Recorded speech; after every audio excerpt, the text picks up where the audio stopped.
Mesdames et messieurs, bonjour et bienvenue sur votre émission Tribune d'honneur. C'est comme nous avons annoncé qu'aujourd'hui nous allons recevoir monsieur Henri Blaise Nzonza, qui fut un ancien soutien de Parfait Kolela Guy-Brice. Aujourd'hui avec lui nous allons évoquer les raisons de son changement de veste, s'il faut dire, en faveur de Denis Christelle Sassou Nguesso aujourd'hui. Monsieur Henri Blaise Nzonza, bonjour. Bonjour mon frère Manassé. Alors, je rappelle que vous étiez le fondateur de APACO, Association Parfait Kolela.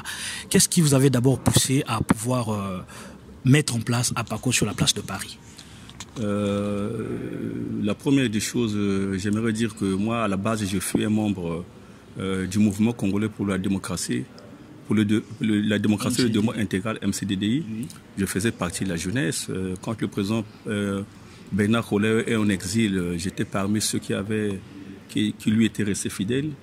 Je soutenais l'aile du président Bernard Collère parce que à l'époque, le ministre Michel Mampouya s'était accaparé des structures du parti. Et moi, je faisais partie de ceux qui étaient contre cette logique. Après, je suis venu en France. Quand j'arrive en France, il y avait les structures du MCDDI, mais qui étaient presque inexistantes. Il n'y avait pas un bon fonctionnement, donc il n'y avait pas de relais entre Brazzaville et Paris. Donc, lorsqu'on arrive le débat sur le changement de la Constitution, c'est-à-dire en 2015, M. Guy-Brice Parfait Kolela, bien qu'étant membre du gouvernement de la République, s'était opposé au changement de la Constitution parce qu'il estimait que cette Constitution n'avait pas de raison d'être changée. Et moi, je faisais partie de ceux qui, au niveau de la diaspora, avaient vu en lui, effectivement, un homme courageux, parce qu'à l'époque, en étant membre du gouvernement, pour s'opposer, il fallait quand même avoir ce courage-là. Et j'avais remarqué aussi que sur la place de Paris, il n'avait aucun soutien. Personne ne le soutenait sur les réseaux sociaux. Il n'y avait pas de structure qui montait au créneau pour lui venir en aide. Et donc j'ai eu l'idée comme ça de lancer avec certains frères l'association APACO, les Amis de Parfait Kolela.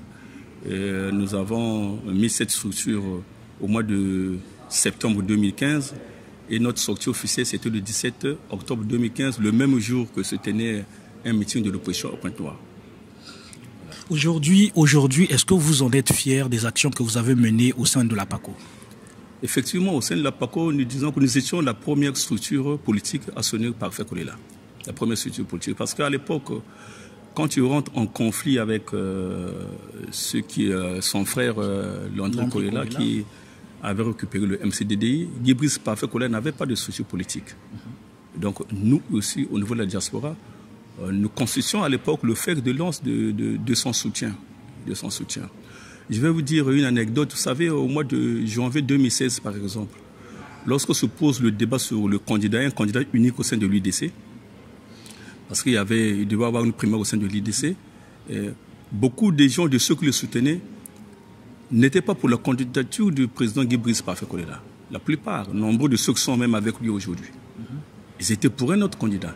Et c'est nous, ici, au niveau de Paris, nous l'avons, moi, personnellement, je l'ai appelé pour lui donner les raisons pourquoi on le soutenait et pourquoi il devait être candidat à l'élection présidentielle 2016. Et nous avons lancé ce qu'on appelait en janvier 2016 l'appel de Paris. C'est un appel où on lui demandait de prendre ses responsabilités parce qu'on estimait que c'était le candidat qui était le mieux placé pour drainer plus du monde et qui avait le meilleur projet.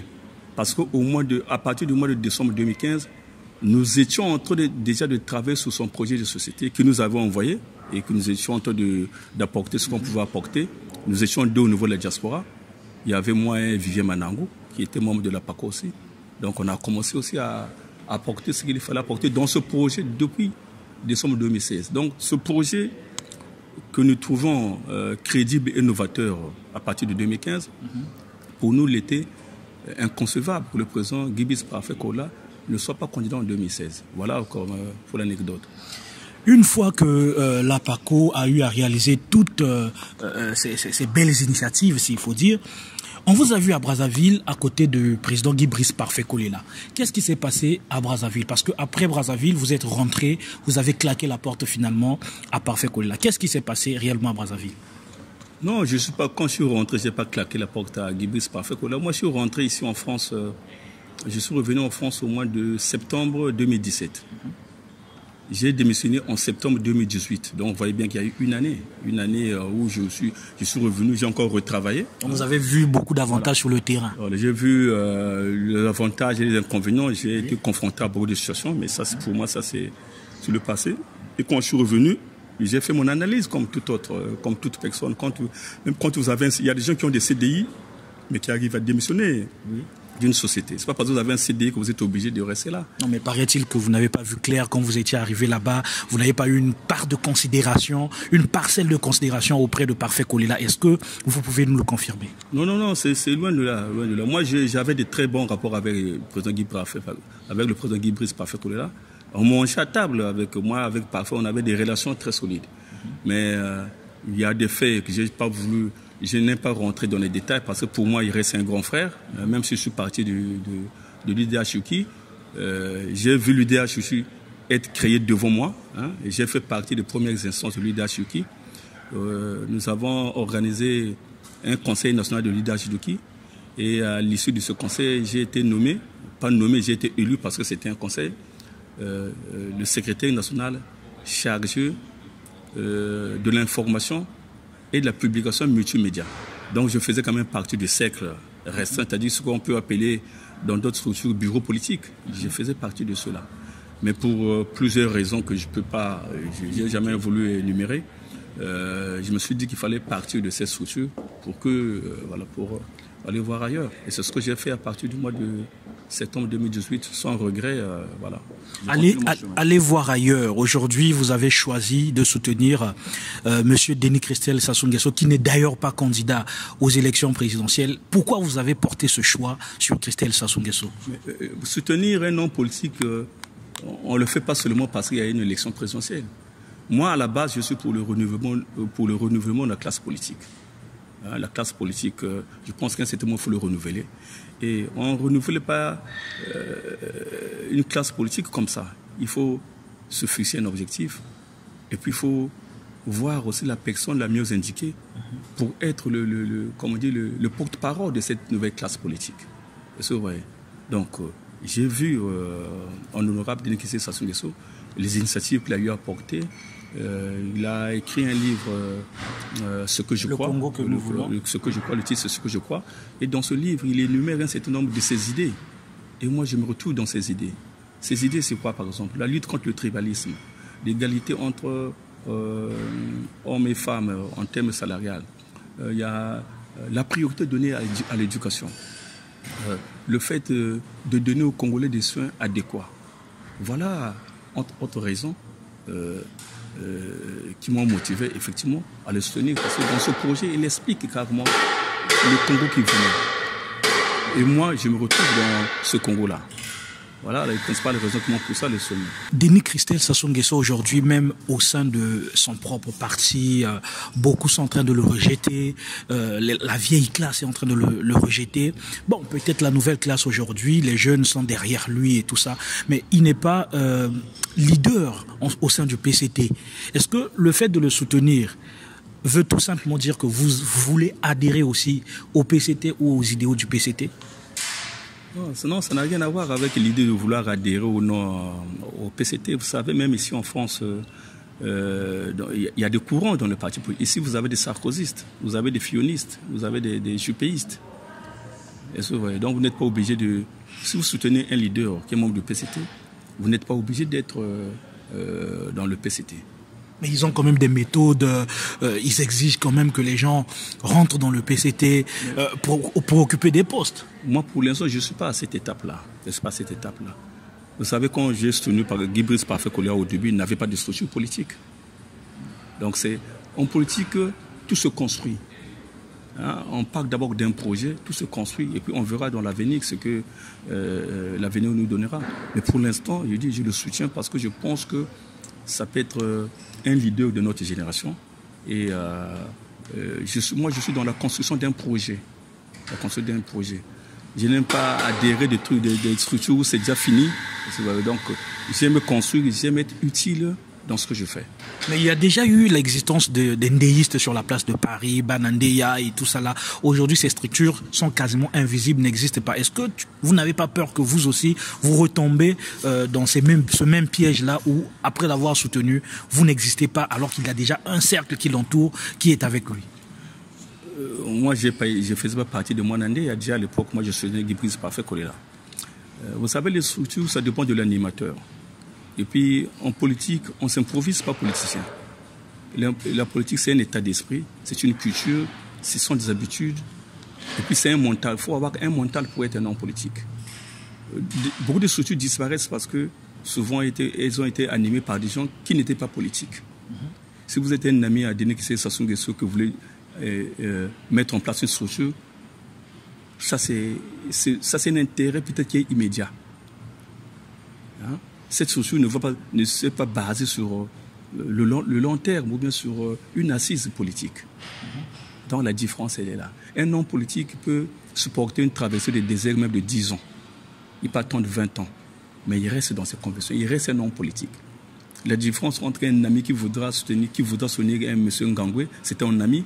Le jour où vous ne serez plus ami, il va laisser de te soutenir parce que tu n'es plus ami. Mais si quelqu'un te soutient parce qu'il pense que monsieur Ngangoué a des idées, ou bien il a une vision qui peut faire que notre pays puisse se développer, la personne vous soutiendra toujours.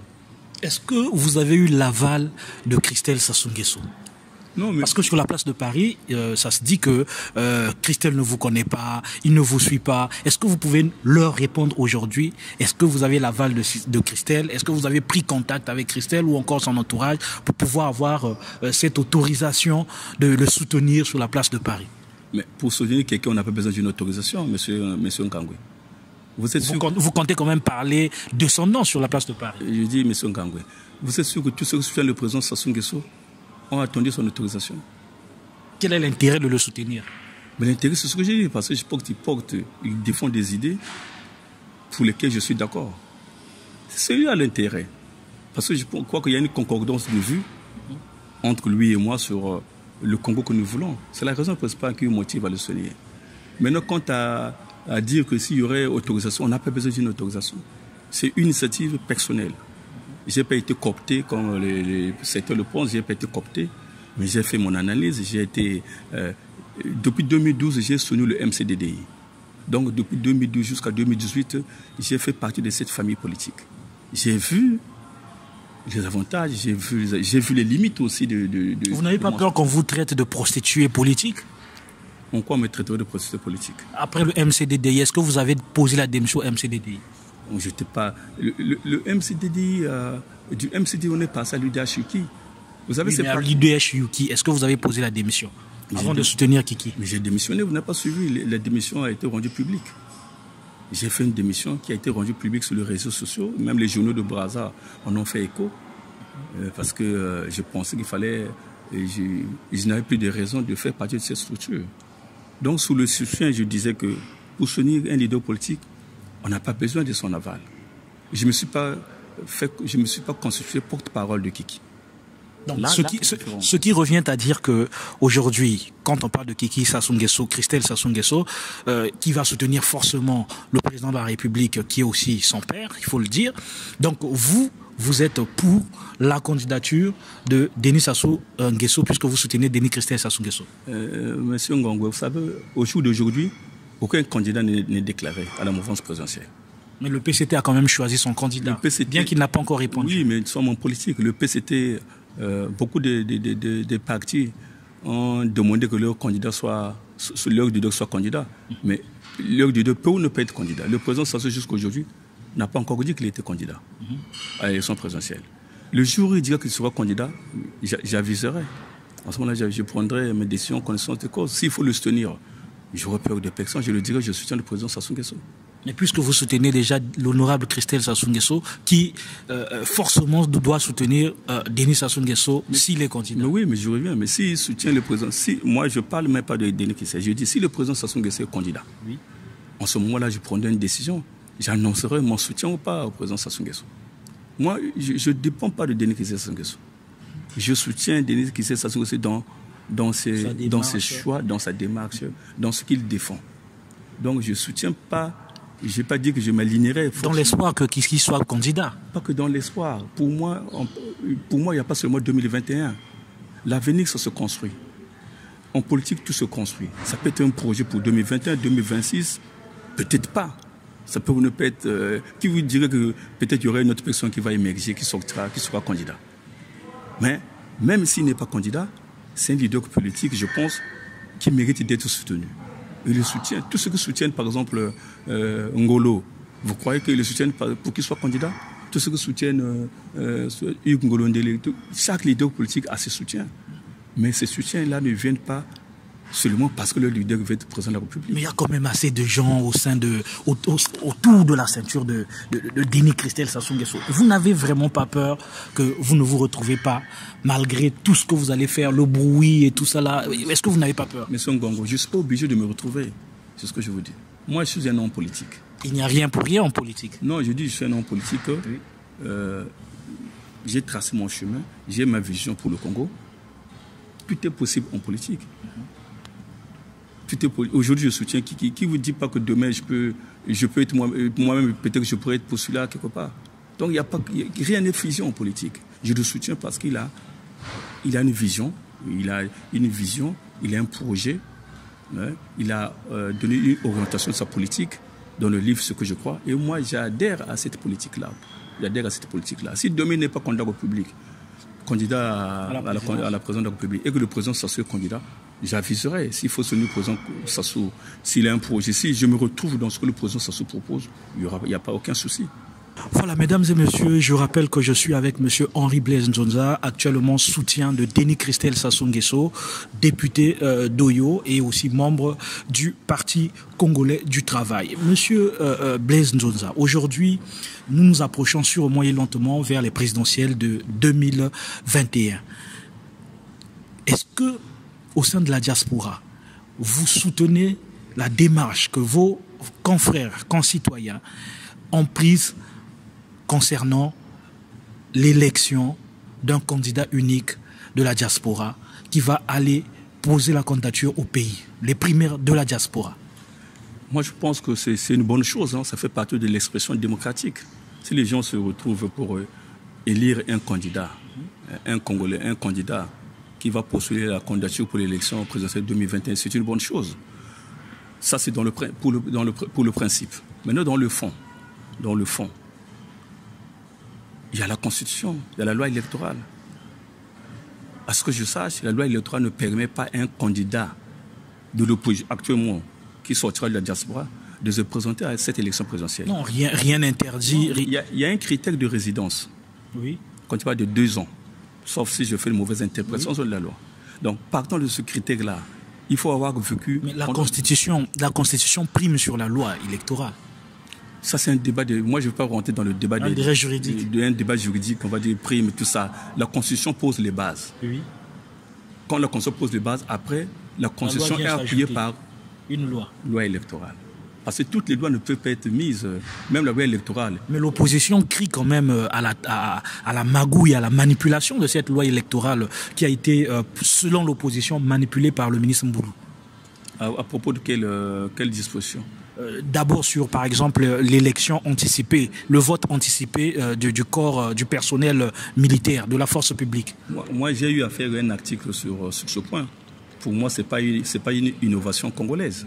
Ça s'est produit au Togo, ça s'est produit au Sénégal, ça s'est produit dans beaucoup de pays. Le problème n'est pas là. Ce n'est pas parce que les militaires voteraient 2 jours avant que ça constitue un cas de fraude. Ce n'est pas celui-là le problème. Vous savez, mon frère, dans notre pays... moi, une fois, je parlais avec un collègue qui a des avis très avisés sur le vote au Congo. Il m'a dit une chose. Vous savez, en 2016, l'opposition n'avait pas de représentants dans tous les bureaux de vote du pays. Il y a à peu près 3000 bureaux de vote. Ça, c'est faux dans le déjà. pays.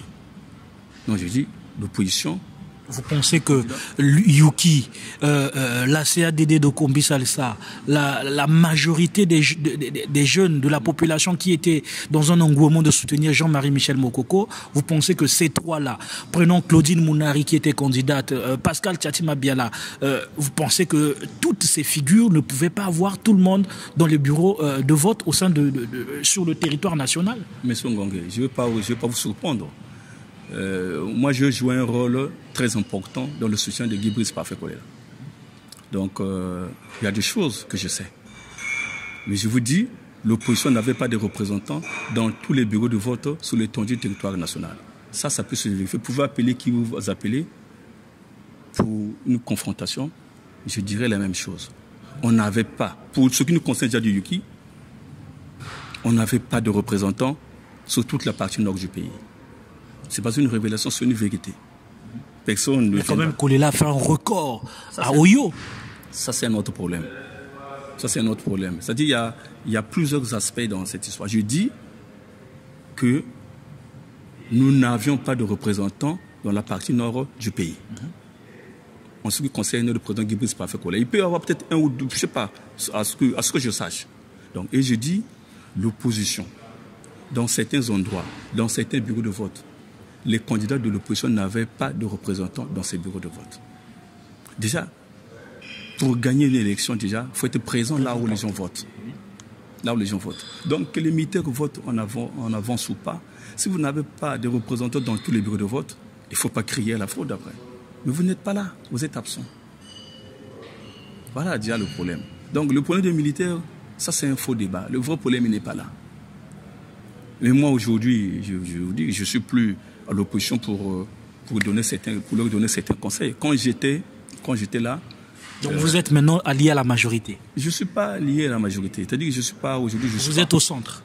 Non, il ne faut pas dire que... Mais puisque vous n'êtes pas à l'opposition, vous n'êtes pas à la majorité. Non, monsieur Ngom, on n'est pas obligé d'être à la majorité. On peut être un citoyen. Moi, je suis... Vous êtes politique quand même? Je suis politique, mais je suis ni à la mouvance présidentielle, ni au centre, ni à l'opposition. Je suis un Congolais politique qui observe, qui donne son point de vue et qui soutient Denis Kissé Sassou Nguesso. Est-ce que vous ne ressemblez pas à un oiseau qui a des dents, qui n'a pas de famille ou qualifié? Comment vous pouvez être... Vous ne pouvez pas être à l'opposition, à la majorité, ni au centre, donc vous êtes à la société civile. La société, je dis pas que je suis tout simplement un Congolais qui fait de la politique, comme je dis, qui donne son point de vue, qui a un petit passé, et le moment venu, peut-être je prendrai la décision. Mais pour l'heure, je suis en train d'observer. Je suis en train d'observer, on est en train de s'organiser. Ce que j'oublie, c'est que moi, je ne suis pas seul. Nous avons... la dynamique pour le Congo, c'est un cercle de réflexion où il y a beaucoup de monde. S'il y a un candidat que vous pouvez proposer aujourd'hui, qui serait ce candidat? J'ai dit au début que j'étais pour le renouvellement de la classe politique. Donc vous comptez que Sassou Nguesso Christelle Denis soit candidat? C'est-à-dire, s'il est candidat, pour moi, ça serait l'idéal. S'il est candidat, ça serait l'idéal. Mais il est accusé par l'opposition quand il a géré la Cotrade et tout ça là. Aujourd'hui, avec beaucoup de dossiers aussi qui circulent de gauche à droite, est-ce que vous croyez qu'il serait un candidat qui fera l'unanimité? Monsieur Gongwe, vous croyez qu'il y a un candidat qui fait l'unanimité à l'opposition? Tous ces opposants qui ont travaillé avec le président Sassou Nguesso, vous croyez qu'ils sont blancs? Non. Donc, c'est que tous ceux qui ont travaillé avec le président, s'il faut dénoncer la mauvaise gestion du président Sassou Nguesso, mais tous ceux qui ont géré avec lui, qui ont été ministres avec lui, qui ont été conseillers avec lui, ils sont comptables de cette gestion que nous décrivons, qui décrit. Donc ce ne seront pas des saints.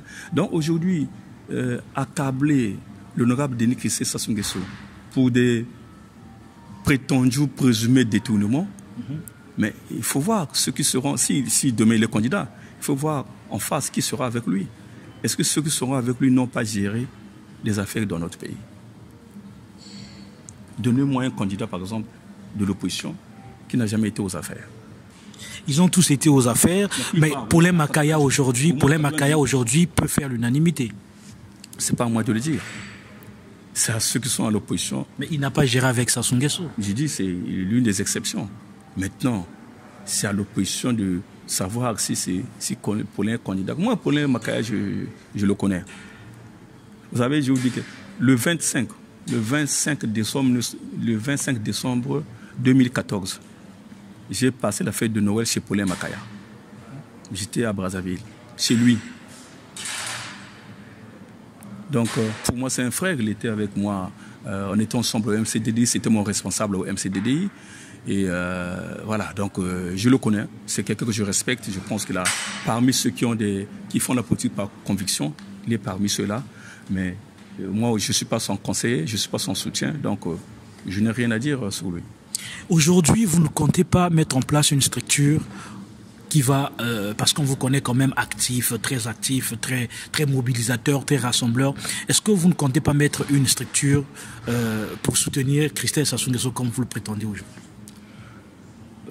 Je crois que nous sommes encore... Surtout que les élections arrivent. Je dirais que je suis encore au début de mon soutien à l'honorable Christelle Sassou Nguesso. Vous savez, en politique, tout est dynamique. Les choses peuvent changer. Et on est là, on fera. Demain soir, on fera pour son soutien. Est-ce que les gens pourront vous suivre? Mais bien sûr que si demain on met en place une structure pour soutenir Christelle Sassou Nguesso dans la diaspora, rassure-toi qu'il y aura beaucoup de monde. Vous ne savez pas comment je suis consulté. Comment nombreux, même ici au niveau de la diaspora, qui parlent. Comment, même après l'avoir critiqué, le soir, ils m'appellent pour savoir où est-ce que j'en suis. Ça, c'est la maladie de la diaspora. Où est-ce que j'en suis? Si j'ai reçu de l'argent de Kiki, si je l'ai appelé, beaucoup de si. Parce que les gens, si on met une structure pour soigner Christelle Sassou Nguesso, il y aura beaucoup de monde au niveau de la diaspora. Beaucoup de monde. Est-ce qu'ils ne viendront pas parce que c'est le fils du président, il y a de l'argent là-bas? Est-ce que les gens viendront par conviction? Monsieur Gongwe, ce n'est pas une affaire d'argent. Moi, je ne le fais pas pour l'argent. Vous savez, je vais vous dire quelque chose. Moi, j'ai soutenu Parfait Kolela. Je ne lui ai jamais présenté une facture. Tu vois, là où nous sommes en train de faire une interview ici, j'ai reçu des gens ici et j'ai payé avec mon argent. Pour le compte du président Parfait Kolela. Hein? Nous sommes dans un cadre, vous voyez le cadre dans lequel nous sommes. Et je l'ai fait avec mes maigres moyens, je l'ai fait. Et je n'ai jamais présenté une facture au président Parfait pour dire non, j'ai dépensé tant, il faut me rembourser. Je l'ai fait parce que c'était de la passion. Moi, j'ai de la passion pour la politique. Et quand je fais quelque chose, je le fais par conviction. Ce n'est pas une affaire d'argent. Soutenir l'honorable Christelle Sassou Nguesso, ce n'est pas une affaire d'argent. C'est une affaire de choix et d'organisation politique, de projet. Qu'est-ce qu'on veut être demain? Qu'est-ce qu'on veut faire demain? C'est ça qui motive un homme politique de suivre un leader. Ce n'est pas parce qu'il m'enverrait de l'argent pour animer une structure. La structure, on peut l'animer à Paris sans que nous puissions recevoir l'argent de Denis Christelle. Et ça peut se faire. Parce que je l'ai fait quand j'ai sonné Guy-Brice Parfait Kolela. C'est pas lui qui... On a fait des réunions, j'ai reçu des gens dans des endroits où il fallait sortir de l'argent. On n'avait jamais demandé de l'argent à Guy-Brice Parfait Kolela. Jamais. Il y a des gens qui étaient avec nous à la PACO, ils peuvent le témoigner. Alors aujourd'hui, nous avons eu le décès de deux présidents, les anciens présidents de la République, Jacques Joachim Yombi Opango, qui est parti pendant la période du confinement. Aujourd'hui, nous avons enterré, il y a de cela une semaine à peu près, le président Pascal Lissouba à Perpignan.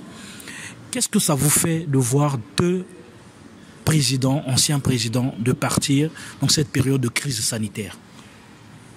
Ça fait déjà, c'est pas une bonne chose que deux des anciens présidents meurent ici en France. Le président, à ce que je sache, le président Yombi n'était pas en exil. Il était ici, je crois, pour ses problèmes personnels, je crois pour ses soins. Il est décédé pendant la période de Covid. Le président Pascal Lissouba, ça fait un moment qu'il était malade. Ça, tout le monde le sait. Tout le monde le sait. Et il est décédé aussi il y a je crois, une semaine.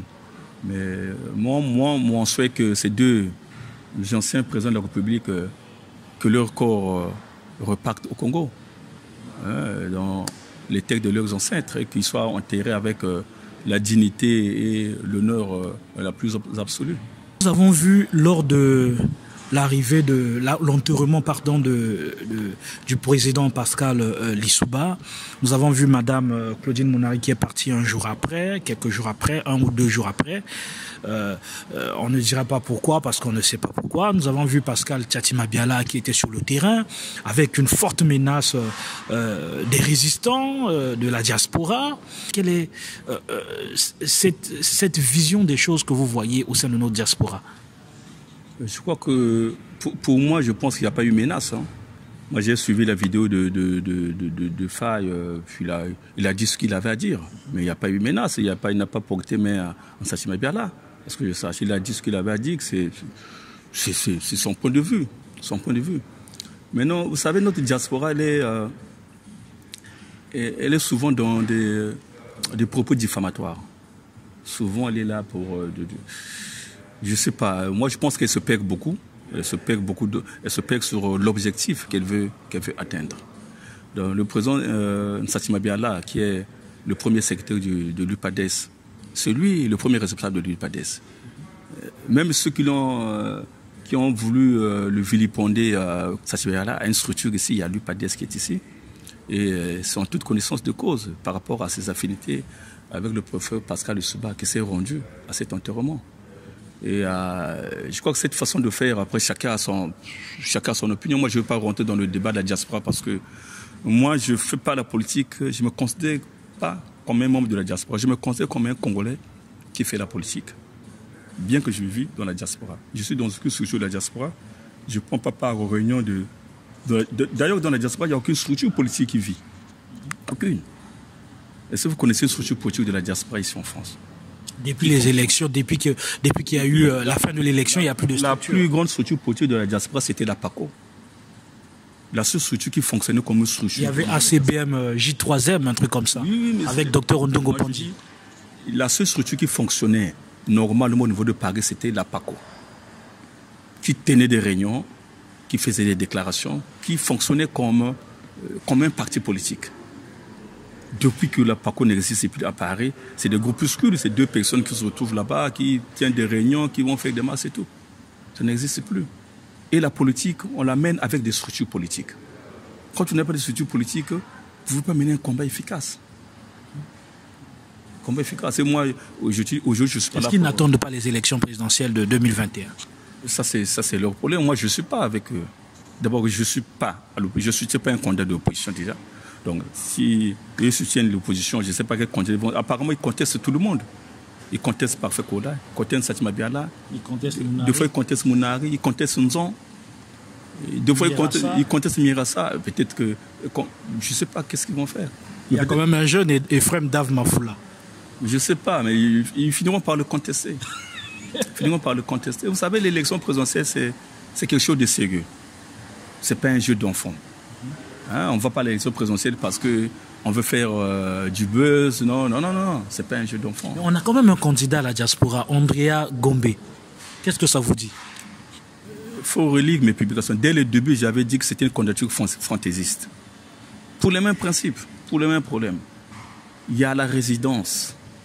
Donc, tant que ce problème n'est pas enlevé de la loi électorale, il peut pas être candidat. Quand il avait annoncé sa candidature, j'avais fait un article, j'avais publié un article à propos. Pour dire, pour moi, ça c'est des candidatures fantaisistes.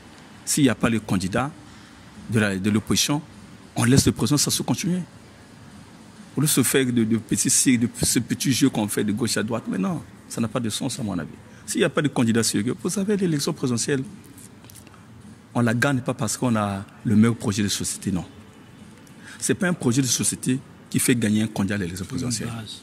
C'est la personnalité du candidat. Parce que le projet de société, on peut l'écrire. Tu peux t'enfermer dans une chambre, tu écris le meilleur projet de société possible.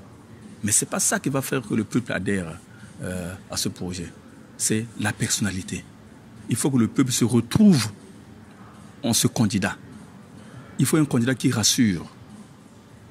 Aujourd'hui, pour le Congo, on a besoin d'un candidat qui rassure. Un candidat qui va continuer à assurer l'unité de notre pays. Et c'est très important. Aujourd'hui, on peut beau critiquer le bilan du président Sassou Nguesso, mais s'il n'y a pas un candidat demain s'il n'y a pas un candidat qui soit capable qui rassure les Congolais, qui soit capable d'assurer l'unité de notre pays, mais ça ne servira à rien. Ça ne servira à rien. Quelle est l'image que vous retenez du feu président Pascal Lissouba?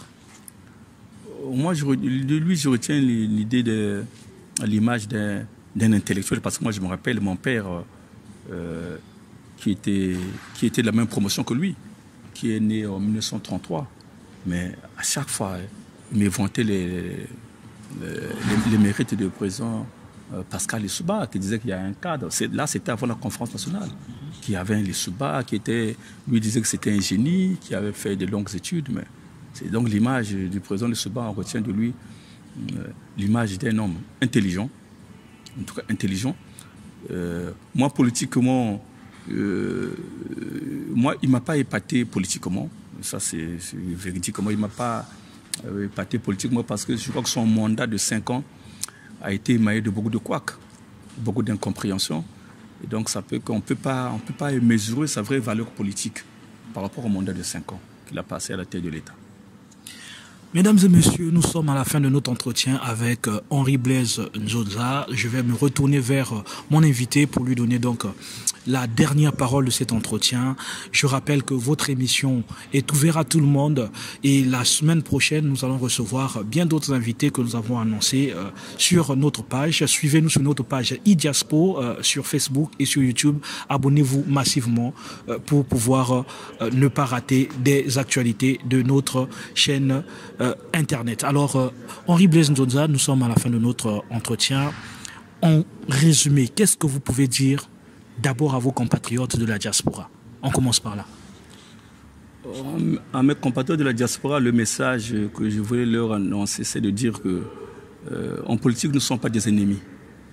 Nous ne sommes pas des ennemis et chacun est libre de sonner qui il veut sonner. Chacun est libre de ses opinions. Si les gens de la diaspora se battent, ils disent se battre contre la dictature, alors il ne va pas imposer la dictature à ceux qui pensent différent d'eux. Ce n'est pas parce que quelqu'un soutient M. Sassou qu'il faut le brutaliser, par exemple. Sinon, à quoi va servir leur combat? Puisqu'ils disent combattre la dictature. Donc, c'est ce que je tenais à dire à la diaspora. Nous sommes tous des Congolais. On n'est pas obligé de nous comporter comme des ennemis. Nous sommes des adversaires politiques, mais nous restons tous des Congolais. On a besoin de tout le monde pour le développement de notre pays. Voilà le message que je lui ai adressé à la diaspora. Et le message que vous adressez à tous ceux qui vous critiquent par rapport à votre choix vis-à-vis de Denis Christian Sassou Nguesso? Moi, je pense qu'il y a plus de gens qui me soutiennent que ceux qui me critiquent. Même sur les réseaux sociaux, vous allez faire ce constat. La plupart des critiques viennent des comptes anonymes.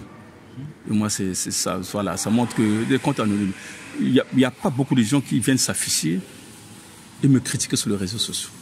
Mais le problème, pour moi, ça c'est un petit problème. Moi, le message que je voulais adresser, c'est surtout celui de dire que l'année 2021 arrive à grands pas. En 2021, notre pays va connaître une élection présidentielle. Et mon souhait est que cette élection se passe dans la paix et dans la quiétude la plus absolue. Parce que souvent, les élections présidentielles sont des périodes d'expression de violence dans notre pays. Les élections, tout au moins. On l'a vu en 93, l'élection 93, ça a conduit, avec la mauvaise interprétation de l'article 75 de la Constitution, ça a conduit à la création des milices en 93. Là, en 2016, il y a eu des élections. Le 4 avril, on a vu ce qui s'est passé à Brazzaville. Donc, mon souhait est que l'élection de 2021 se passe dans des conditions telles qu'il n'y ait plus de diffusion du sang.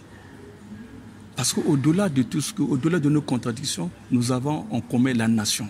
Nous avons en commun la défense et le développement de notre nation. Donc, il n'est pas question que 2021 soit encore un moment de tristesse, soit encore un moment d'affrontement, soit encore une période où les gens doivent rentrer dans des forêts. Voilà le message que je voulais adresser. Que les gens, qu'on aille à des élections de façon libre, de façon sereine, et que le meilleur gagne, tout simplement. Voilà, mesdames et messieurs, c'était donc Henri Blaise Nzonza qui est maintenant le soutien de Denis Christel Sassou Nguesso. Les jours à venir, il nous annoncera donc où est-ce qu'il se situera exactement. Est-ce à l'opposition? Est-ce au pouvoir? Est-ce que à la société civile ou au centre? Merci beaucoup de nous avoir accordé cet entretien. C'est moi qui vous remercie. À nous revoir au prochain numéro. Restez branchés sur notre chaîne, abonnez-vous et suivez-nous partout où vous êtes. Quant à moi, je vous dis à très bientôt et ciao.